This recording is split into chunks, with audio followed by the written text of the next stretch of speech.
Hey, good evening, everyone. Welcome to Chief here, Professional Problem Solver, coming to you live for another episode of The Paradigm Shift. This is a weekly show for entrepreneurs and business executives, and we're discussing different sales, marketing, and life skills, tips, things that make your life easier, things that help your business grow and thrive. I'm super excited that tonight I am joined by one of my best friends, Mr. Anthony Camacho. I met Anthony over 5 years ago. He's a business consultant, leadership coach, and one of the things that made an immediate connection between me and Anthony is the fact that we had very similar stories. So he had a challenging childhood and fought through a lot of the challenges young men go through, and was able and fortunate to really overcome these issues. So, without further ado, I would like to introduce you to Mr. Anthony Camacho. A lot of technical difficulties tonight. What's up, Hitman? Hey, how you doing, my friend? There's no such thing as technical difficulties, just technical Can opportunities. you hear me? Yeah, I can hear you. That's I- right, technical opportunity. Yeah. So yeah, I'm sure you noticed that I was dealing with those things, and it's a busy day today. I try to do these shows in between business, and today we've had a tremendous day, and literally until the last minute I was on sales calls. So welcome. How do you feel? How do you feel? You look great. So to you, brother, I'm happy to be part of the Velco Academy and the Paradigm Shift program. I mean, top notch, brother, top notch. Intro, Yeah. amazing. I love how you put everything together, and I really feel that with all your episodes, you're always giving good content, giving to the community, and creating a very strong and loyal following. So congratulations. Yeah, thank you so much. And a lot of people don't know, but you are a best-selling author with multiple books. And one of the things that I really focus on right now is helping salespeople and business executives and leaders in different industries to eliminate self-sabotage. And I saw this term, if I could say, um, in your book, the Little Black Book of Selling. Was that the first one that you wrote? And I believe that's from that book, and it's the second chapter on self sabotage. So I started digging deep in that subject, but I'd like you to really start with that and share with us what do you know on self sabotage, where does it come from, and why does it happen so often in business? Well, it's kind of a broad scope, but self sabotage obviously starts with self, right? Because it's internal. But really, what it is, it's the negative chatter that comes into your head about why you can't do something, why it's not the right time. People suffer from, well, it's not the right time, it's not perfect, it doesn't look good yet. All of these fears of failure. And instead of fearing failure, embrace the failure. Embrace that it's not going to come out perfect. Embrace that it's not 100% dialed in. That has been most people's biggest self-sabotage, especially in sales, right? What are some of the chatter? Oh, I'm not ready to speak to the prospect yet because I don't know my product all that well. Okay, well, get in there and practice. That's how you're going to learn. Um, they're using my competitor. They've been using my competitor for so many years. They're never going to want to talk to me. But the thing is, if you don't make yourself an option, then you're never going to be an option. So you have to, even if you're going to walk into a place of business where your competitor is already doing business, well, guess what? You need to go in there and say, hey, look, I know you're with so-and-so right now. They're a respected competitor. They're great guys. But I just want you to know that there's other options. And if just in case something goes wrong, heaven forbid nothing goes wrong, I just want you to know my name is Anthony Camacho. And if I can help you in any which way, shape, or form, I'm here for you. And by the way, there are some other things that I provide that my competitor doesn't provide. So that's another thing. Most sales, I shouldn't say most, that's horrible to say. I would say that a lot of times a salesperson would shoot himself in the foot before they even stepped up to the plate. And once you start coming from a place of, I want to go out there and make friends and meet people, regardless, people need to know, this is something I tell people all the time, people need to know your name, whether they do business with you or not. That's right. They may not do business with you right now, but they're going to build a rapport with you. They're going to get used to seeing you, hearing you. And one day they may ask you, why am I not doing business with Belko? Belko is here all the time. He always reaches out to me for holidays or weekends. And that's how you build rapport. And that's how you can overcome the self-sabotage, is by just going out there and not worrying if it's perfect. Or your name will come up in a conversation. Maybe when they speak to colleagues or friends that are in the same business, and if your name comes up, at least your name has to be associated with something positive. At least they couldn't say anything negative about you. So don't burn any bridges, right? So tell us a little bit about your story from the very beginning. I know that your nickname was Hitman because you're the king of cold calling, and I learned so much from you from cold calling. Like, one of the things that stuck with me was when you feel exhausted, when you have a disappointing day, and when you knocked on 30 doors and everybody kicked you out, knock on one more before you go. When that thought comes, when you say, man, I'm done for today, I'm exhausted, I'm going home, before you go home, knock on one more. Yeah. And brother, I tried this at least 3 4 times, and I always make a deal in that last door, like Yeah. 9:30, they're closing down. I'm like, listen, I know you're tired, I just gotta say hello, it will be just 1 minute. And we end up making a deal. So just that final stretch, when you think you're done, make that extra rep. You still doing that? Every day, bro. Every day. And in fact, I almost wait for that feeling. Especially it's been hot. It's been hot outside. I'm like, man, I'm so tired. I just want to go home. Like, it's too hot. And right when I get that feeling, I know it's like it hits me like lightning. You shut the pitch voice down. You gotta go one more spot. You got to go to one more prospect. And then the funny part is that when you're already exhausted from the day of selling, and you go and you see that one more prospect or make that one more call, and it ends up being a really good call, you end up going to another one, and you want to go to another one. So Yeah, momentum is so important for sales, and that's how you get momentum. Because if you do set up a strong appointment in the middle at the end of the day, or if you do close the deal at the end of the day, the next day you're filled with courage and you're ready for another win. and the best time to close a deal is immediately after you close the last one. Exactly. So tell us a little bit about how did you become hitman. I know that the reason why you're so tough and the reason why you don't give up comes from your childhood and teenage years. I know that you grew up with some bad people, so you learned you Now that learned a lot, you learn a lot from the street, yeah. and it's important to not only be book smart but also to be street smart in business, because there's a lot of bullying in business, there's a lot of bullying in sales, and a lot of people just don't make it because they're not tough enough, and rejection is part of our life. Rejection, if we don't get used to rejection, it will be tough and lonely in sales.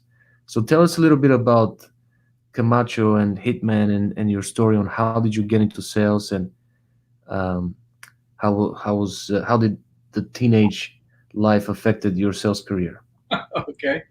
Um, Geez. So I think ever since I was And adolescent. I'm sorry to interrupt, but what I'm getting at is, I grew up with some bad people too. Okay, so in my teenage years, I knew some thieves, some bad people, Yeah. and you can learn so many things from them, like as far as body language goes, how to read people, some just tricks in life. You can learn how to catch liars. And I'm not saying that everything that you learn is good, but not everything that you learn is bad. So it does help. You can apply a lot of that experience, just being able to make eye contact with people and things like that. Well, yeah, absolutely. Basically, growing up, I was in situations where, if you walk down a certain street, you could get shot. If you walk down a certain street, you can get jumped. And I've been in many situations where it's a life or death situation. So taking that experience from childhood and becoming a young man and a man, going up and asking someone for the business, going and knocking on a door, going and introducing yourself means nothing. It's not a life or death situation. So all day long, I mean, obviously you show respect from the janitor to the CEO, but at the end of the day, we're all human beings, we're all people, and we all put our pants on the same. We're all going to end up in the same place. So it's basically, there's nothing to fear. There's no reason to hide. And you have to come with the awareness that not everybody's going to want to do business with you, and that's fine. But what I try to have people do is at least have as many people know about who you are. People need to know your name, whether they do business with you or not. And then I moved around a lot when I was a kid, lots and lots of places. I think I went to, I don't know how many elementaries, different junior highs, getting, Same thing. getting, Always in Cali. huh? Always in Cali though. Oh yeah, all in Southern Cali. I'm born and raised in Southern California. My whole upbringing's been in Southern California, and I had to learn how to be the new kid all the time. And when you're the new kid all the time, you have to be able to introduce yourself to people, Yeah. And then people didn't like you because you came from this school, you're from this part of town. So you had to have some thick skin, and you had to be able to survive and maneuver in whatever and adapt to whatever situation. So I kind of felt like coming into sales, like meeting new people all the time, walking to new places of business. I don't care, and I have fun with it. And the way I look at it is like, the majority of my clients and my prospects become my friends. And I create long-term business. It's not about hitting that home run and yeah, I got that big deal and I crushed it, but you gave bad service or you didn't follow through on your word, you didn't follow through with your deliverables. You know, you make these people your friends, and that's how you create long-term business. That's how you create referrals. Yeah, I agree. So it starts from very early age for you, because moving around, you always have to prove yourself to people. You always have to build common ground and find new friends, and you don't know how long you're going to be that in that place, and you never and so it's about different level of fear, and how big your threshold is on how much you can take. And when you have to survive for your life, knocking on a business door is nothing to you. It's like, really? I gotta knock on the door, maybe get a friend, and maybe make some sales. Yes, not.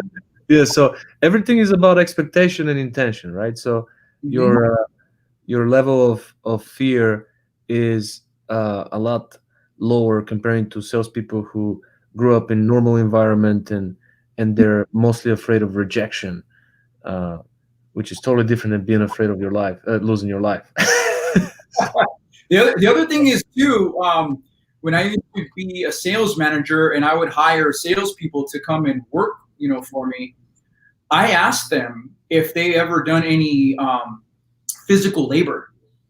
And to me, that was super key.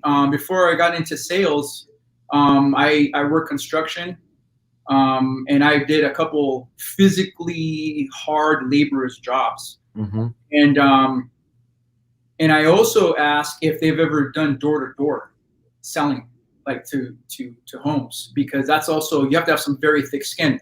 One of the first sales jobs I ever had was I worked for the Catholic mortuary service, going door to door selling funeral plots. Wow. And talk about rejection. Talk about people getting angry, slamming the door in your face. I'm not gonna die. I'm perfectly healthy. Go get a real job. Go back to school. Especially young kids selling that. Yeah, I mean, I was They're just just really rubbing it in. yeah, I mean, I was just happy that I had a job, so I didn't care what it was. I mean, so those are two things. If a salesperson's done manual labor and if they've done door to door, if you can hire a salesperson that's done manual labor and gone door to door, then you know that they are hard workers and a go getter. If they can survive door to door, they can handle rejection. If they done manual labor, that means that they can handle hard work, because I can guarantee you, in construction, in the heat outside, using a shovel is 1,000 times harder than picking up a phone and giving somebody a call.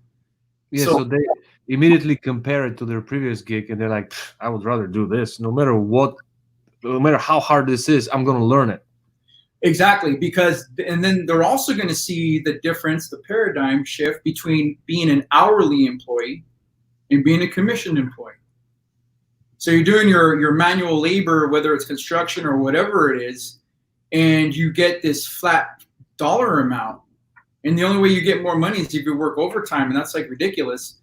And if you're a commission based guy, then guess what? You can make double, even triple the amount in one sale than you work the whole day. So it's kind of like, but that's why, and when I've even coached salespeople and trained, Fortune 100, Fortune 500 companies, I asked the salespeople about that.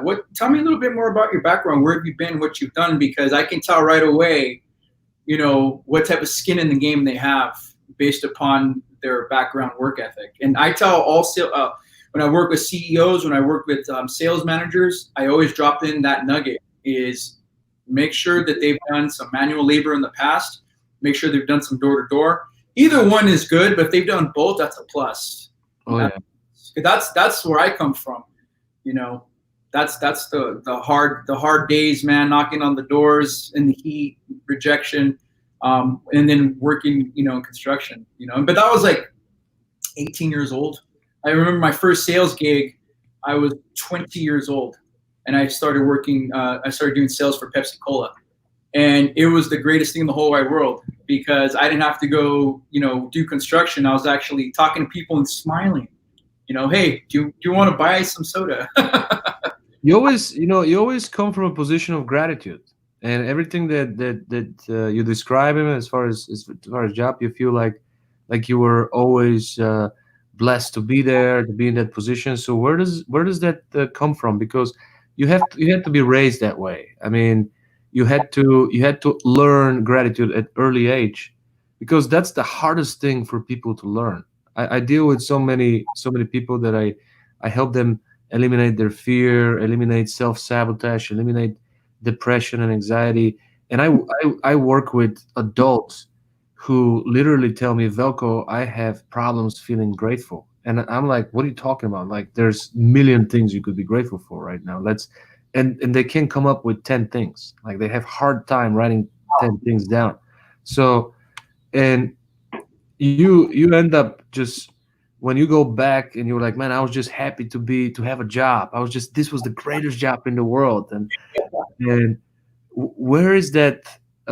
Because that I think it's foundation. It must come from. So do you think it's from your grandpa or your grandparents or I know that you I just saw recently because of COVID, you represented like their favorite restaurant, and Yeah, you were the waiter, and you were dressed up as a waiter, and you basically ordered the same menu and everything from the restaurant, and the same napkins and the same setup, and that was so awesome, man. That's like this is really showing that it's not you definitely want to show them some special time, and it's not about the money because you're the waiter. If yeah, it was something that you're just trying to impress them, maybe, and you're just a rich guy who can afford it, maybe you call the waiter and the chef to do it in your house and show up, but you want to be involved, you want to serve them, exactly. and that gives you the pleasure, the pleasure to serve them, to be there. And this was just so awesome. It melted my heart to see it on Facebook. So, do you think that that has a lot to do with where your position from being grateful for everything comes from? Because I know I hung out with you on a personal level, and you're just a very humble guy, and at the same time, you have big goals, big dreams. Humble. I always get that from an exterior point of view. I always get the worst. Oh, this guy, he's Well, pompous guy. people get to know you because when people get to know you, they realize how good your heart is, really. Thanks, man. And before they're probably intimidated. They're like, man, this guy's gonna take the money out of my pocket, and I wouldn't know how. I can't say no to this guy, you know. But, but once when they get to know you, you walk with Christ. You're disciplined. You're consistent. Everything you say is true, and you're a genuinely nice human being. So you're grateful, and people just need to get to know you. They need to. I feel like they need to learn your story. That's why I've been asking you so many personal questions. And but Ah, we're gonna get to the important principles because people are watching this show to learn something about business. What do you think are the most important principles in business that you follow as a businessman and you teach you want to start with when you find a client who wants to learn? Basically, how can I help them? How can I help them be more successful at their job? So working with sales professionals, working with entrepreneurs, working with CEOs, working with sales managers. It's all about being it's being a salesman all over again in the sense from this way. So I'm not selling a product per se. I'm selling them on what they want to achieve. They have their own self-sabotage and their own objections about themselves. And what Hmm. I do is be able to be genuinely interested in what they're trying to achieve. So I get all that information and then I resell it back to them of why it's attainable and how they can do it. Mm. The principle is basically how can I help them be more successful? And they will never forget that. They will never forget that. And the people that I've had some great honor of coaching and teaching. Um, I remember one gentleman, he called me up crying and was so happy that he had doubled his income. And when I first started working with him, it took a year, it took 12 months, but we doubled his income, went into the six figures, and he was so happy. He's like, Anthony, he's like, you changed my life. He said, our lifestyle for me and my wife, our life is different. I said, you know what, dude? You did all the work. Because there's so many salespeople that I work with and sales managers I work with, and they will not take it to heart or they won't do the work. And the ones that do the work, they see the reward. But it's just like this. People that want to lose weight or get healthy, they buy the gym clothes, they buy the gym membership, they get the personal trainer, and then they never show up. So it's like, so what are you gonna do, right? So the principle is to be able to help people, right? But here's the thing: you can't help people that don't want to help themselves. You know, you can't help people that don't want to help themselves. You can't do it. This has been one of the things that I definitely learned the hard way, and I recently learned it again because I didn't learn it the first time completely. So now I learn it again the hard way. Before I tried to fix everyone, including my personal relationships, all the girls, all the women I've been with. I look at, I was physically attracted to them, and then they became my project. Like I'm gonna create the desire. I'm gonna create the trust, the financial thermostat, or whatever. And then I once when I gained momentum with my company, I thought that I can change clients. That I can, hey, it doesn't matter how bad your situation is, and even though they don't check out on the boxes, I still take on the project. And they're not showing enough commitment, they're not showing enough desire, but I still take on the project to challenge myself. And I just realized that, yeah, absolutely, I can coach you. I can definitely show you a step-by-step process on inevitable success, but you got to meet me halfway. Otherwise, you got to do the work. I'm not going to do the work for you. I'm not here to do the work for you. Right, absolutely. And that's where it kind of comes in, where the motivation for an individual is you have to find out what's going to motivate them. So when you're working with the sales team and working with a sales manager, you have to understand what motivates them. You have to understand what motivates them personally and what motivates them professionally. And then those even intertwine. So it's kind of like when you're not following up or doing your follow-ups, how much money is that costing you to do what you want to do with your life? When you're not following up with your sales team, inspect what you expect, how is that impacting your personal life, and how is that impacting your personal life? So you have to align their wants and needs with the objective. And that's how you sell. That's another selling principle. And you do the same thing with customers and clients. When you are engaging with a prospect, you have to understand, what aren't they getting? What do they need personally and professionally? Personally meaning, what goals, what objectives are they trying to hit? Okay. And then also they have personal wants and needs too. Maybe they don't want the stress from their CEO or GM or whatever it is, right? So you have to be able to sell back to them. Look, if you do it this way, you're going to get what you want, and sometimes you have to use different techniques and tactics to be able to move people forward. I love what you said about how you coach and how you sell people back on themselves. So basically, what you do is you simplify the task, you package it in digestible way, and you calculate the risk for them, which is, what do you got to lose? Nothing. Yep. So make it clear that Yep. there's nothing to lose, which you calculate the risk for them, eliminate the fear, and allow them with enough courage to try until they can. And so this is awesome, because that's the coach's job, just to really expand your potential and to show you what you can really do. Yeah. And but again, those people have to meet us halfway. They got to do all the work, not half of the work, not 75% of the work, but 120% of the work. Yeah, and that's the reason why having ongoing coaching, ongoing training, is because you sit down with a person and you be able to create what their objectives are for life and for business. And you got to remember that this particular person or company has been operating, they've been rolling like this for years, maybe even decades, right? And so you're introducing something new to them. The first thing we need to do is just slow down. We need to stop the roll, because we need to actually redirect, which means that there's a lot of habits and thought processes ingrained in their mind of why they will not move forward. So therefore, the ongoing coaching, the ongoing somewhat hand-holding, so to speak, is to create new mindsets, to create new habits, to get them away from the old habit. And then you have to remind them, I know it's easy doing it that way, and you've been doing it for years, but guess what? That's why you've been getting the same result. So we have to change the paradigm. That's the name of your show. The paradigm. And I love the problem solver. If that's basically the business principle. You're a problem solver for your clients. You're a problem solver for your salespeople, right? and you provide a paradigm shift for your clients and for your salespeople. And that's what's going to make you great. That's what's going to make you phenomenal.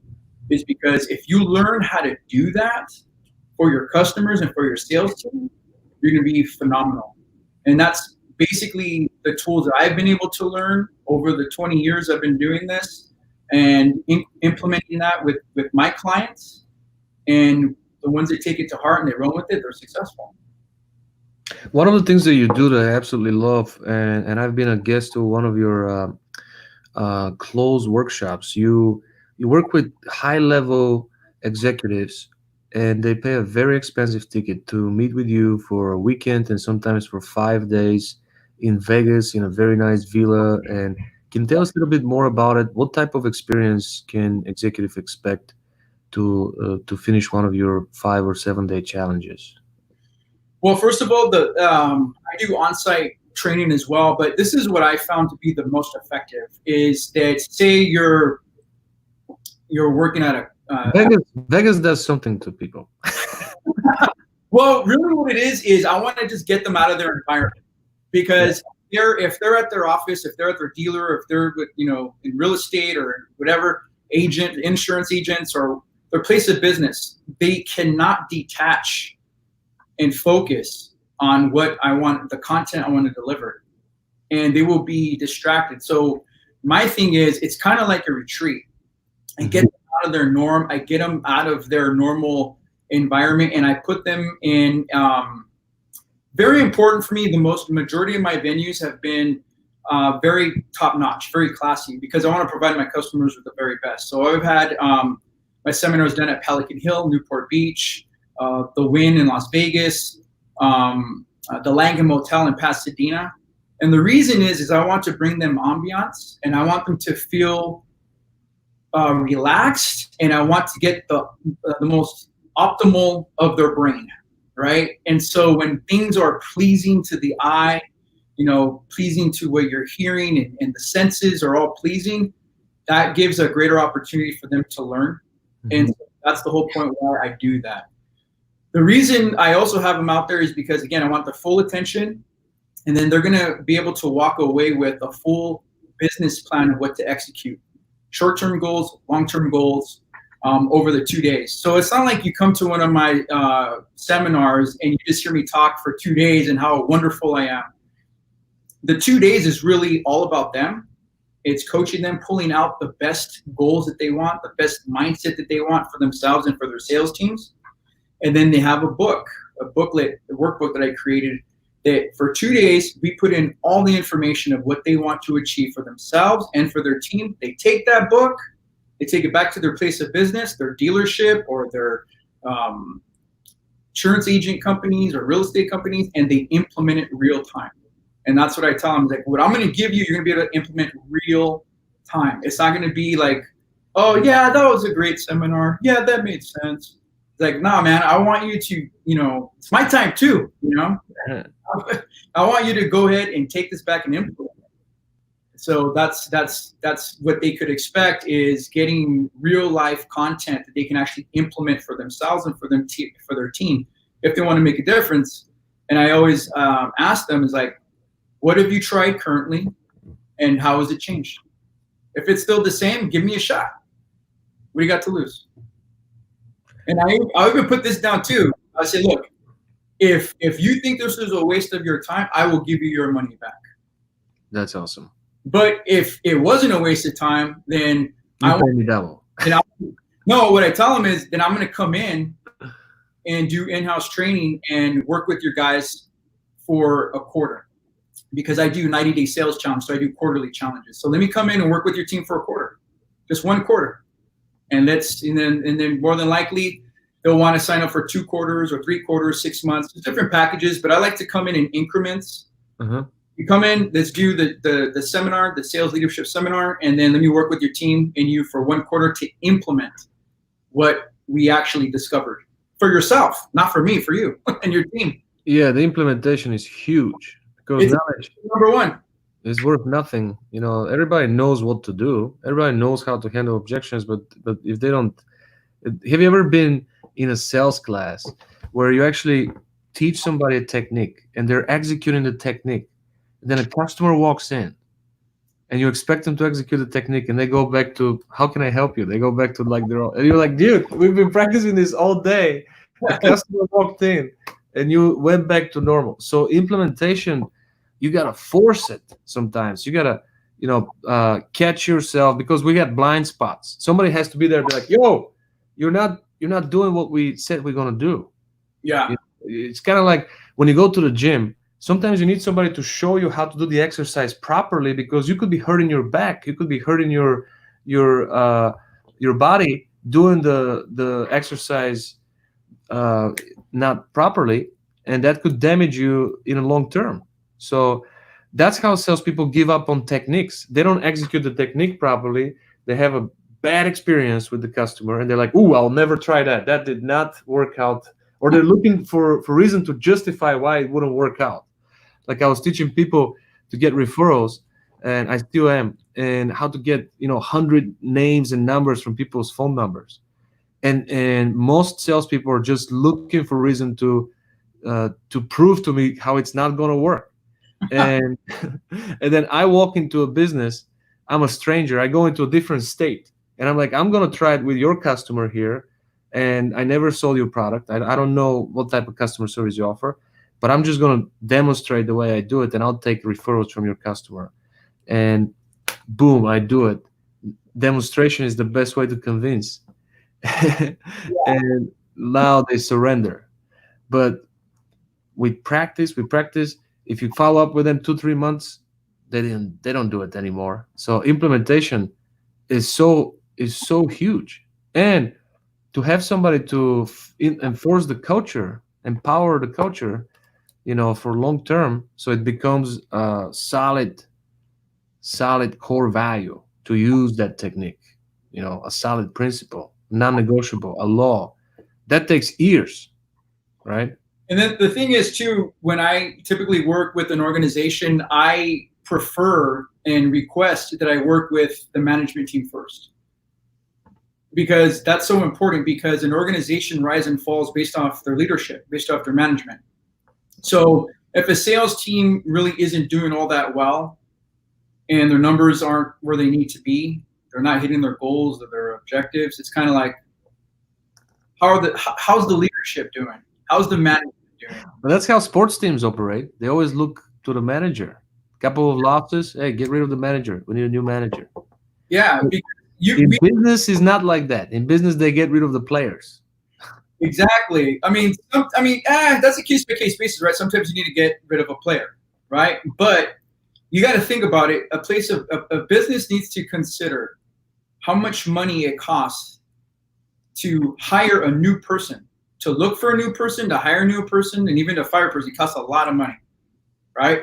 But what if they invested a little bit more money with their management team, so they can do more crowd control, put up more fires with the salespeople or the people that are on their team?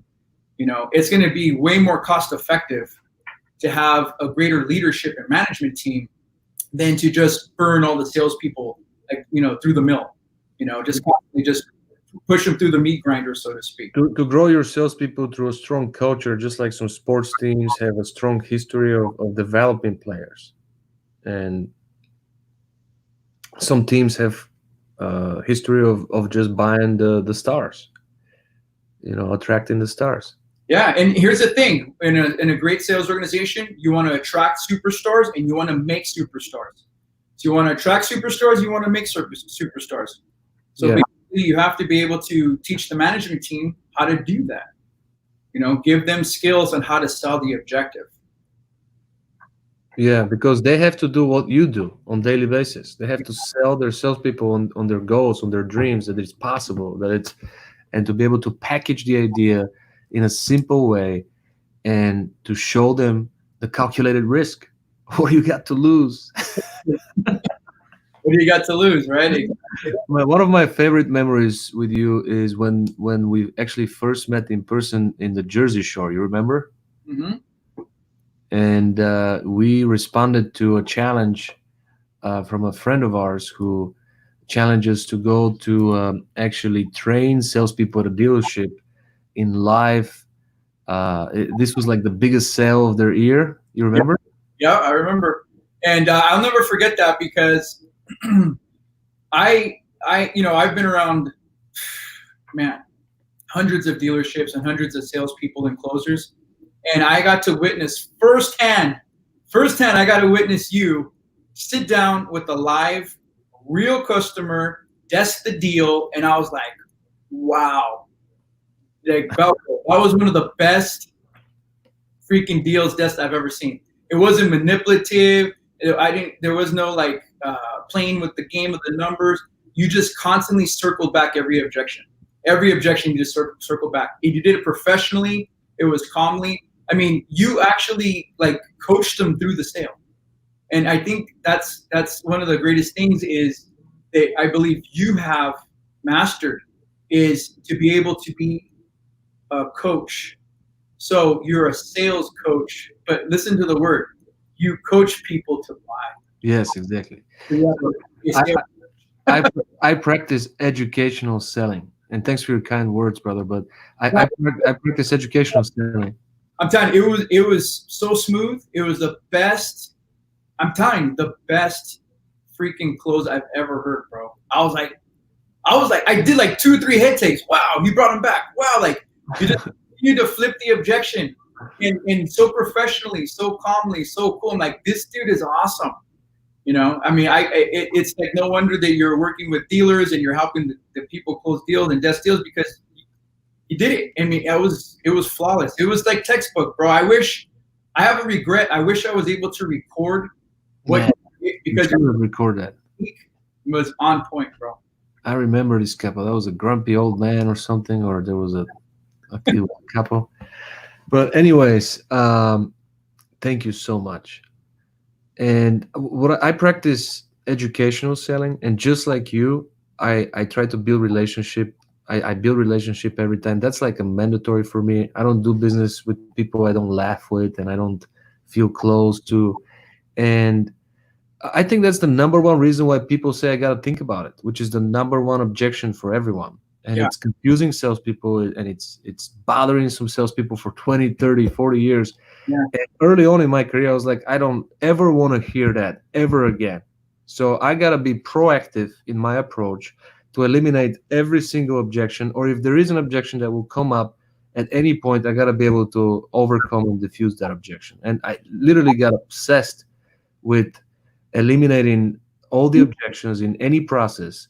And when you proactively educate your buyers, there is nothing to think about it because they're embarrassed to tell you they don't know what APR stands for. They don't know the acronym. They don't know what ABS is. They're embarrassed to tell you that they don't understand how the principle works and how the approval works. And what they want to do is they want to take a step back. And for years and years and years, in many industries, in real estate, in car sales, in insurance, when just before people were about to make an important decision, the salesperson would tell them, would withhold the information. Oh, the business manager will share that with you. Oh, we don't know that. That's not up to us. That's up to the bank. We don't. So the level of uncertainty, the more uncertainty you present to your buyers, the closer they get to. I gotta think about it. I gotta take a break, man. I gotta time out. So I always want to keep the sale. I want to keep the clients in the sale, right? So when they tell me I gotta think about it, most people would look for a reason why they gotta think about it. They would say, do you need to think about the money, or is it the product, or is it me, or is it something else? Instead, I want them to think about what created the desire for this product. So I always switch it back to the sale. Okay, you got to think about it, man. It's good that you want to think. Um, what do you want to think about? Tell me if you want to think about. Let's think about it together. What is what is it based on everything that you've seen today, based on everything that I presented? What is it that you like? Tell me about what you like. And now they start saying, well, I like that you're close to my house. I like that, and they get back into the sale. So I do everything the opposite way of the traditional salesperson. I give the people the information they need to make a decision, because early on in my career, I realized I applied empathy in my process. I realized that I want to treat people the way I want to be treated. It's very logical if you apply empathy. And I don't buy stuff unless I calculate the risk. And I'm sure you're the same way. And smart people don't make mistakes. They don't buy stuff unless they know the worst case scenario. And people just need to have that peace of mind to pull the trigger. So if I show you before my pitch that I know what you see and I know your problem and I've faced your problem and I've also uh, know a solution of your problem. If that solution sounds logical to you, you'll be asking me, where do I sign? That's how simple sales is. But there's another aspect too. In relational selling, which is the other thing that I've really follow, you have to surround yourself with clients who respect your time, who share the same belief system and value your expertise so they can allow you to do what you do best. Because if people and companies are not ready for a change, some companies hired me before to change, but they're not ready for a change. And when I ask them to do the very things that are changing them, they're not ready to do them. So just like people have to meet you halfway, the organizations also have to be ready to make a change in the culture. What are some ways for people to get a hold of Anthony Camacho, and how can individuals and businesses hire you, and what type of industries do you focus on mostly? Well, people can get a hold of me at social media, Facebook, Anthony Camacho, Instagram, Anthony Camacho _Hitman. They can reach out me on LinkedIn. Very accessible through Messenger. So it's pretty easy. Just go to Messenger. It's like, oh, Anthony Camacho. That's my favorite too. Yeah, just go through Messenger and we'll have a little chat and say hello. And I'd be even willing to give some people that are on this show, they can prove that they're on this show and watch this. I can give them a complimentary consulting sales performance goal for the next quarter that's coming up. What quarter are we coming up right now? Because it's so crazy with this pandemic. Wow. I don't know. I don't follow. Q3? I think we're in Q3. Q3. Yeah, we're in Q3. So I'm offering to all you salespeople and entrepreneurs that I know I'm behind my goals. a complimentary Q3 pandemic sales performance, coaching session with me. That's awesome. So if you guys are interested in this, definitely share that in the comments, and Anthony's gonna get a hold of you and send you a DM with a Calendly so you can book your free coaching session. That's awesome. Thank you, brother. Thank you for that. Now I want to ask you a question. Tell me, when are you leaving California? Because your governor is doing some crazy stuff out there. He's saying he's banning churches for indefinitely. Like I read that today. Pandemic, practically. During the pandemic. Yeah, churches and That's crazy, man. and everything. So I live about 45 minutes inland from Laguna Beach, and about 45 minutes to an hour inland from downtown LA. So I'm like right in between both, and I was strategically done so I can get to LA County fairly easily, but don't have to. And same thing, get in and out of Orange County, but don't necessarily have to stay there. Or get to San Diego, or Temecula, or Riverside, or San Bernardino County. So I'm kind of like centrally located, and I do a lot of visiting businesses. That's why they call me the hitman, because I do a lot of prospecting. And so that's what I've been doing. Well, you became the hitman because you outperformed the sales team several times. Yeah. When you were cold calling. Yeah, absolutely. You just outworked everyone, so your coworkers called you the hitman. Yeah, and that's the you want to talk about the next business principle, sales principle, is basically you have to work the numbers. You have to come to the realization that some people are just going to say no, and you're not going to do business with them yet. But if you talk to enough people and you're constantly going out there putting in new prospects, you have to know your closing ratio. That's so important. You have to know your closing ratio. How many new people that I talk to that I can put them into my sales funnel? Yeah. And people don't do that. People don't track that. You need to track what your closing ratio is. And you have to do that per person. If you're working with a sales team, each one of those sales people have their own individual closing ratio. And how do we know that? Because they all make a different dollar amount and they all sell different amount of cars or insurance or houses. So each person is different. And so how are you going to go in there and help them is by looking at their numbers. What did you do Q2 of 2020? What did you do Q1 of 2020? What did you do Q4 of 2019? Meaning how many new prospects did you go after? How many follow-up calls did you do? Let's not judge people based on Q2 of 2020, okay? Or whatever, you know? Never. And I think knowing your closing ratio really is what's going to help any businessman, any sales professional, any saleswoman, how to multiply their income and write their own paycheck. That's how you write your own paycheck, is by understanding what your closing ratio is. And I can't stress that enough. I go into the organizations and it's unfair sometimes because you have a sales leader or a CEO and they project these numbers. Sometimes, not all of them, but sometimes they project these numbers. Like, where'd you get that number from? And it just craps everybody out. And it's like, that's impossible for them to hit that number because based on the numbers, the true numbers, based upon what new prospects are coming in, that number is almost unattainable unless you're going to be providing X amount of new, fresh leads to come in, and unless your salespeople are going to execute and follow up with those new, fresh leads.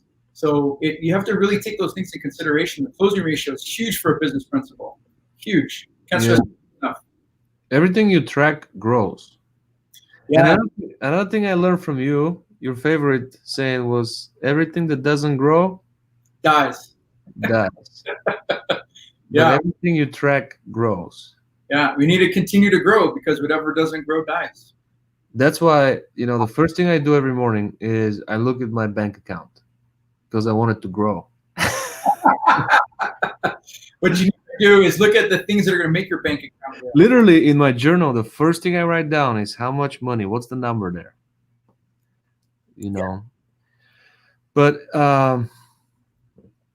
speaking of principles, and I love that you mentioned that about tracking, because tracking really eliminates the stress out of it. Because out of 10 people, I'm going to close one. So even if you go through 9, you know that your numbers never fail you, and the 10th one is going to be a deal. So it's like it takes away the uncertainty, takes away that anxiety that salespeople suffer from. Yeah. Zero.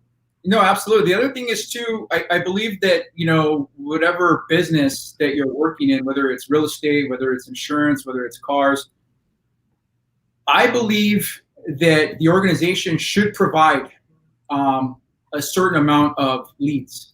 However, it's also super imperative that the individual sales professional needs to go out and generate their own leads as well. It's a partnership.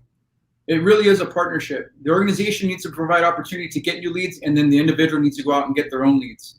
And that's what's going to create that success. Because you shouldn't be just dependent on the organization. Well, they're supposed to give me leads. Okay, sure they are. But you know what? At the end of the day, when the bills come in, those bills come in your name. They don't come in the organization's name. They come in your name. So if you're not getting enough at that point, guess what? You need to go out and get your own. And why wouldn't you want to go out and get more anyways? Let's just say the organization you're working for, in whatever industry, they're already giving you a bunch of leads. Why not think outside the box and get more? And those are the things you need to ask yourself. Yeah, I have how some people they create mind tricks so they can finish challenges like marathon runners. They count every 5 miles. Or when you're working out, you count reps like 1, 2, 3, 4, 5, 1, 2, 3, 4, 5, instead of counting to 20 because it's easier. Mm-hmm. So I manipulated myself when I was selling cars. Every morning, every day, I created, like, in my mind that my loved ones are watching me on a big screen TV. On a live reality show, every single thing I do at the dealership. So, you know how salespeople get together for lunch and, they're like, what are we going to eat today? They plan lunch for an hour, then they all go together to pick up the lunch, like three, four guys. Or Four guys go to pick up. They smoke a joint on the way there. They talk about football and hockey and things, and they they rage about things that don't make them money. Then they go back to the dealership. They fart and burp, and they talk about how terrible the lunch was and where they're going to eat next day. And then they go home, and their wife and kids would ask them, "How was your day? Did you make any money?" Like my daughter, literally the first sentence that made sense was, "Daddy, did you sell a car today?" Like she kept me accountable, bro, because I was so competitive, that's and cool. I kept filling her mind with what I do at very early age, and she was like 2 years old. And as Yeah. soon as I walk in, and she's like, "Did you sell a car?" And I'm like, if I didn't, I'm like, how am I going to say no? So that was the only image in my mind. Like I'm closing the customer. I'm like, if I can't say no to my daughter tonight. Well, that's the other thing is, I mean, I think that's a pretty So easy I, as you did.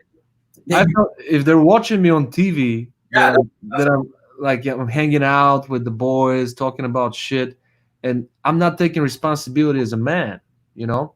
So that perception in my mind, hey, they're watching me right now. Like everyone is watching me. yeah, Everyone that loves me is watching me. It helped me to be accountable, to give my best. yeah. I think that's you hit the nail on the head. You want to do good for your loved ones, and you want to be able to have some personal excellence. You want to be able to go home at the end of the day and feel proud about what you did. You want to feel like I worked today. Maybe I didn't get a sale today. Yeah. I feel so good about the seeds that I planted because you know what? They're going to blossom the next day or the next day. But there's nothing worse than not being productive. And there's nothing worse than squandering your day and your time. Because guess what? If you're going to spend hours away from your family, then we should make it count. Mm-hmm. Because that time we never get back. We only live once. We're only on this earth one time. And if I'm going to be away from my family, I'm going to maximize it.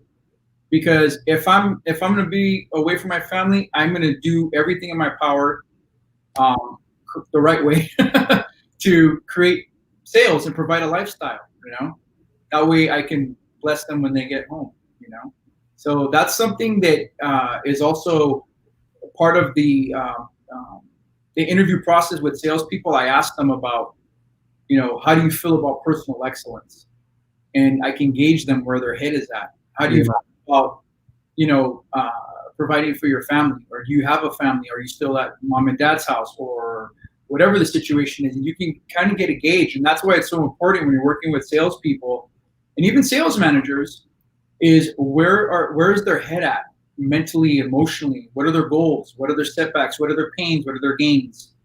And then how can you make their career, their profession more fulfilling by letting them know that this career that they are going to work every day is the vehicle to get them what they want. And this is a huge principle I'll share as well, is you have to love what you sell. That's just bottom line. You have to love what you sell. If you don't love what you sell, you are wasting your time, you're wasting the employer's time, and you're wasting the customer's time. So if you're passionate about whatever you're selling, you're going to go a long way. You're going to go a long way. I'm just giving some shout outs to the people who were watching us. Austin, Russell. Killed it in Q2. All right, Austin, that's awesome. He did kill it in Q2 during pandemic. Which dealership are they smoking a joint for lunch? Smokable Ford. Well, most of them. The watching technique. Eric, tell us about the watching technique. I'm not sure what your question is, Russell. Cherry or GM? I'm not sure. Yeah. CEO or BM, CEO or GM. I'm not sure the question is, but I've worked with CEOs and I've worked with, general managers, general sales managers. I've worked with the GM industry as well, so General Motors, but General Motors, general managers, and CEOs. Hopefully that answers the question. Habitude Warrior Rockstars. This must be your follower, Eric, if he knows about the Habitude Warrior Rockstars. Yeah, Eric is phenomenal. He's a phenomenal speaker. He is also a big coaches CEOs and works with organizations, does talks at colleges and universities. Great guy. That's awesome. Thank you so much for joining us, Eric. Well, Anthony, in closing, what do you think is happening in the world right now? And with this COVID-19, what do you think is inevitable that is going to take place? And it's paradigm shift, obviously huge in a way. We're seeing a digital shift, and the more people are fighting it, the more they're slowing down the process. It's happening. So what do you think are things that we're never going back to, like the normal that had disappeared, and businesses just need to adapt as soon as possible to the new normal? I'm optimistic that business will go back to usual, where hopefully we can have conversations with people with no mask. I'm optimistic that will. By when? Living in California, you're an extreme optimist living in California. Camacho for president. Vote for Camacho. I believe that this pandemic has created a necessity for business owners to think outside the box and get creative. So if things do go back to normal, they're going to have this additional arsenal of revenue generating new skills and outlets and avenues. So I can't stress enough, be able to figure out a way to market virtually. You got to market virtually. Have your meetings virtually. Have your seminars virtually. Have your coaching one-on-one. It just depends on what the business is. I mean, even realtors are super creative. They actually have like drones flying over the houses and everything, and like virtual cameras inside the house. So people don't even need to go to the house anymore. So I would say to entrepreneurs and business people, take advantage of the technology that is right there for you to use. Figure out what you can use to expand your brand. And you know what? Even when business does go back to normal, continue to use those things, because that is a money-making activity. Using technology is also an additional money-making activity. I agree. What are some tools that you think every business should invest in right now? How they can get exposure virtually. So having a Facebook page, having an Instagram page, running Instagram ads, Facebook ads, collecting emails, building a huge database so they can do email blasts, email campaigns. Every single month, they could be sending out an email blast to their clientele about specials that are happening in their business. And think about what holiday just passed right now? 4th of July, right? Yeah. So 4th of July just passed. What is the next what was the holiday before 4th of July? You had what, Father's Day? Right? Yeah, so you have more. So what I'm trying to say is every single month there's a holiday. Every single month there's a reason to campaign, market, touch, connect. Hey, just want you to know we're having this special for 4th of July. Hey, I want you to know we're having back to school this. Hey, I want you to know, et cetera, et cetera. So make sure that you have a visible presence, have a Facebook, have an Instagram, so that people can actually see your place of business. Take some pictures if possible, post those pictures up so people can see that, and ways for people to get a hold of you. So through Messenger or an email, like you can get a hold of me, hitman@camachocoaching.com, in addition to the social media through LinkedIn, Facebook, or Instagram. So I would highly suggest that they create a digital presence that people can see. Well, Anthony, thank you so much for joining us tonight. It's been such a pleasure to talk to you, and I'm sure that we're going to see each other soon. maybe I'll fly to Cali, or maybe we're gonna meet somewhere in a middle ground, somewhere in New York or Vegas or somewhere. Yeah. Um, are they shutting down Vegas? Are you gonna do a seminar there soon, or? I'm actually talking to some companies, primarily in the dealership world, about doing another sales management training seminar at the Win. I just getting some feelers out there and seeing how people feel about it.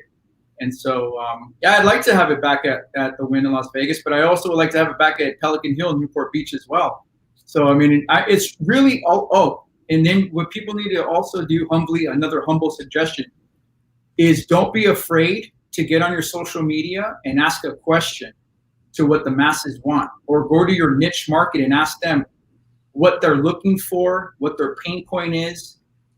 And what you're doing is you're getting a survey, you put a survey out there, that way what? That information is going to tell you how you should market. That information will tell you how to close the deal, how to sell. Get direct feedback. Yes, I research. highly recommend that businesses get on social media, put out a survey about their place of business. What, if it's a place to eat, what would you like on the menu? What would you call this dish? What's your favorite dish? How much would you pay for that? Same thing with, any type of business. Put the survey out there and don't be afraid if you hear something you don't like. That's awesome. That's awesome. Yeah, that's part of self-awareness. We don't see everything. There's a lot of blind spots. Well, thank you, brother. I know we're going to have you again on the show because you're such a pleasant communicator, and we learn so much from you every single time. People can buy your books on Amazon. You have a bunch of books. How many now? I have 6 books. 6 books, and they're very easy read. Don't get scared, people. But they're phenomenal. Those are my, it's a favorite book because there's no fluff. Every single word matters. There's no, a bunch of unnecessary pages there. Yeah. So, thank you so much for joining us tonight. Make it a great evening, and we'll see you again, brother. All right, my friend. God bless. We'll see you soon. Thank you for joining us for another episode of The Paradigm Shift. I'm sure you guys loved Anthony. We're going to join again next week. If you have anybody that you would like to be on the show, or if you would like to be on the show, please message me and we'll set that up. Enjoy your evening. Make it a great night.